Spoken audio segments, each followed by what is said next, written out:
Pound for Pound Sports Entertainment. Hit the like button, hit the subscribe button right now.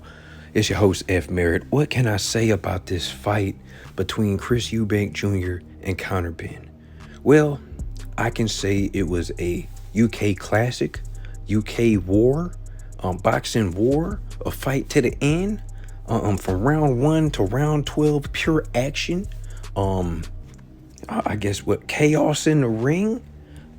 It was a great fight. It was a great strategic fight between both parties, nonstop action, like I said.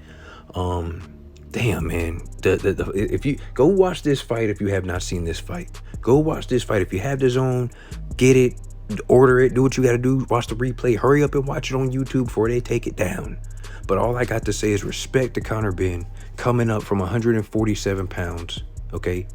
Coming all the way up to like, what 160 something catch weight or whatever, to fight Chris Eubank Jr. Chris Eubank Jr. draining himself at a catch weight. Second day weigh-in, rehydration clause, just killing himself to make the weight.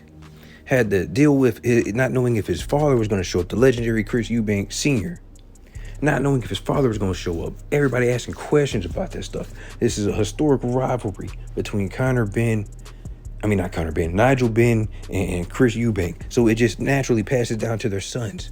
It was the trash talk inside the ring. They were trash talking outside the ring. It was everything. But as far as the fight's concerned, a breakdown of it, Conor Benn starts off hot.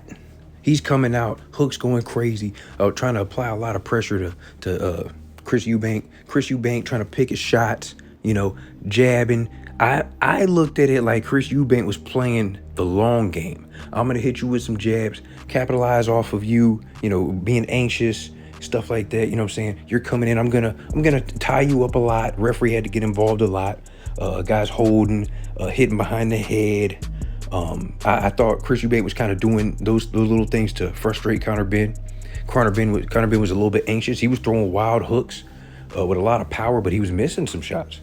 And I think when you're throwing wide hooks and missing some shots, two things were happening. One, you're going to get tired over a course of 12 rounds. Two, the mental frustration of he's here. Oh shit, he's not there. I thought he was there. Now you getting countered. Okay, now you got to try to get that lick back. You know what I'm saying? Now you're trying to implement your game plan. Then you got Chris Eubank talking to you at the same time. Chris Eubank was damn near a skeleton in that ring. Okay? But he managed to, like I said, stick with the game plan.